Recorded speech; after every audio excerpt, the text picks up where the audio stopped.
Picture this. November 1943. A soldier crouches in reinforced concrete darkness, surrounded by walls that have withstood 3 days of relentless bombardment. Above him, artillery screams through the air. Around him, an intricate labyrinth of tunnels stretches into blackness. This is not the mud-choked trenches of 1916. This is something far more sophisticated. This is the evolution of warfare itself, written in concrete and steel beneath the European soil. Welcome to the Lost Tactician, where we unearth the forgotten innovations that changed everything. Today, we venture beneath the surface to explore the field fortresses of World War II, revolutionary defensive architecture that defied every expectation born from the First War's trenches. These weren't crude ditches. They were engineering marvels, conceived in desperation and perfected through bitter experience. They represent humanity's relentless drive to innovate and turn seemingly unwinnable battles through sheer ingenuity. Join us as we decode the secrets hidden beneath the battlefields of Europe, secrets that fundamentally altered the course of history itself. The illusion of static warfare. When World War II erupted, many generals expected it to mirror the Great War. Continuous trench lines stretching hundreds of miles in grinding stalemate. But warfare had evolved. Tanks, aircraft and trucks had transformed combat from static to mobile. Yet paradoxically, defenders found themselves returning to fortifications. The difference lay in sophistication. World War II demanded deeply integrated strongpoints, dispersed across the terrain, interconnected by underground passages, and designed to work with mobile reserves rather than in isolation. German commanders, studying the brutal lessons of the First World War, recognized that continuous defensive lines were, frankly, obsolete, but fortification itself was not. Their field fortresses represented a complete rethinking of strategy.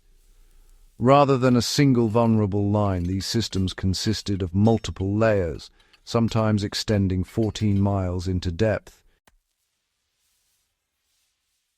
Each layer was designed to bleed the attacker, fragment their formations, and enable counterattacks from reserves.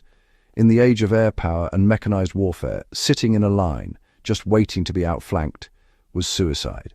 Instead, defenders created multiple strongpoints, each independent yet connected by hidden passages, and, each supplied for weeks of resistance. Among the most brilliant adaptations stood the Tobruk bunker, named after the Libyan port city where Germans encountered them on a massive scale. Tobruks really revolutionized squad-level defense. Unlike elaborate concrete fortifications at major strongpoints, Tobruks were small, single- or two-gun positions, reinforced with concrete. A machine gunner and crew could command sweeping fields of fire. What made them revolutionary was, well, their integration into larger networks. Tobruks were never isolated. Instead, they were clustered to provide overlapping fields of fire. An attacking force suppressing one Tobruk would draw fire from two others. Their small footprint and partial burial made them, honestly, pretty hard to locate and destroy. When sighted at odd angles, with camouflage mimicking surrounding terrain, connected by communication trenches, a handful could hold up an entire battalion. German and Soviet engineers experimented extensively with anti-tank obstacles. The famous Dragon's Teeth, concrete blocks arranged in staggered rows, seemed simple yet proved devastatingly effective. Tanks hanging up on these obstacles exposed their vulnerable side armor to concealed anti-tank guns sighted behind. These obstacles weren't merely passive barriers. They were active components of larger systems working with concealed guns, minefields, and infantry positions. The landscape itself became a weapon. Ravines were cleared of vegetation to prevent concealment. Reverse slopes were reinforced, so attackers cresting hills faced murderous crossfire. Streambeds became death traps through careful placement of machine gun positions. German engineers called this organizing the terrain, treating every landscape feature as an active participant in battle. Camouflage represented another innovation realm. If defenders could see attackers coming, they held an enormous advantage. German fortifications incorporated camouflage as a fundamental design principle. Rather than clear-cutting, which from above looked obviously defensive, engineers thinned vegetation gradually, maintaining a natural appearance while enabling sight lines. Decoy positions drew airstrikes away from real fortifications. Underground positions were so carefully concealed that aerial reconnaissance struggled to recognize them until ground troops engaged them directly. Breaking through, the art of assault. All defensive innovation demanded equal offensive innovation. Military forces couldn't simply attack fortified positions as in 1918. Reinforced concrete machine gun positions sighted in depth, and anti-tank obstacles required entirely new doctrines and equipment. Specialized assault engineer units trained extensively in bunker busting. Flamethrowers proved devastatingly effective against fortified positions.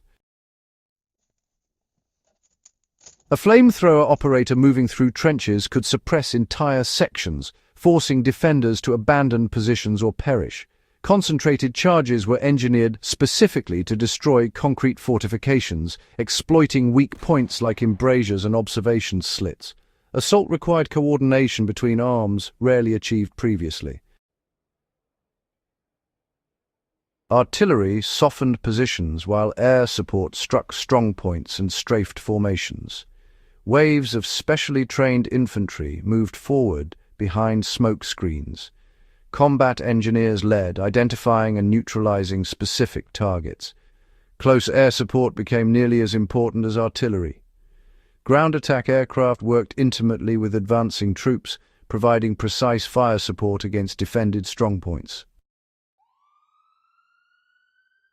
Life below ground meant, well, innovations in survival. True ingenuity extended far beneath the surface. Underground medical stations treated dozens of casualties, all while sheltering from relentless bombardment. Surface facilities were just too vulnerable, so underground command centers allowed commanders to coordinate complex defensive operations safely. They managed to maintain communication with multiple sectors through field telephones, runners, and even some early radio equipment. Supply and logistics were, honestly, revolutionized through underground storage. Ammunition bunkers carved from bedrock survived even the heaviest bombing. Food, water, and medical supplies kept garrisons going for weeks. The vulnerability of surface supply lines, so catastrophic back in the First World War, was, well, finally mitigated by underground capability. Even morale was sustained through small ingenuities. Underground barracks provided shelter, improvised recreation areas allowed a bit of rest. Letters could be delivered through underground mail systems, and soldiers maintained libraries and even organized theatrical performances by candlelight. Field fortresses didn't just vanish when the war ended, they profoundly influenced post-war military thinking. The Soviet Union, actually incorporated similar concepts into their own fortifications. And as the Cold War developed, both NATO and Warsaw Pact forces went on to construct quite elaborate defensive systems, all based on those core World War II principles. The Berlin Wall itself, interestingly, incorporated many elements: layered defenses, overlapping fields of fire, underground passages for reserve movement, and, well, it really integrated natural terrain with artificial fortifications. World War II trench innovations, honestly, shaped modern military doctrine in a fundamental way. defense in depth, the importance of camouflage, integrating anti-tank obstacles with anti-tank guns, and coordinating air power with ground defense. All of these became foundational principles. Modern military forces studying urban defensive strategies unknowingly apply principles refined during the Second World War. Field fortresses represent far more than military curiosities. They embody how humans innovate under, well, impossible odds. Soldiers who built and defended these fortifications became engineers and architects of survival. The officer designing overlapping Tobruks solved how to keep men alive. The engineer conceiving underground bunkers thought of sheltering flesh and blood from terrifying explosions. These innovations emerged from desperation and repeated failure. Failed tactics were discarded, vulnerable designs abandoned. Each lesson was written in blood. Each improvement came at terrible cost. Yet ingenuity persisted. As you consider these field fortresses, recognize that every strategic principle, every tactical innovation, every engineering marvel emerged from ordinary people confronting extraordinary circumstances and refusing to surrender. That capacity for innovation, adaptation, the refusal to accept defeat, that's the legacy they left us. Subscribe to The Lost Tactician and hit that notification bell so you never miss explorations into forgotten innovations and unseen strategies. Share this with fellow history enthusiasts. Continue exploring with us. The greatest secrets of the past await discovery by those curious enough to seek them. The trenches may be silent, but their lessons echo through time. We'll see you in the next video.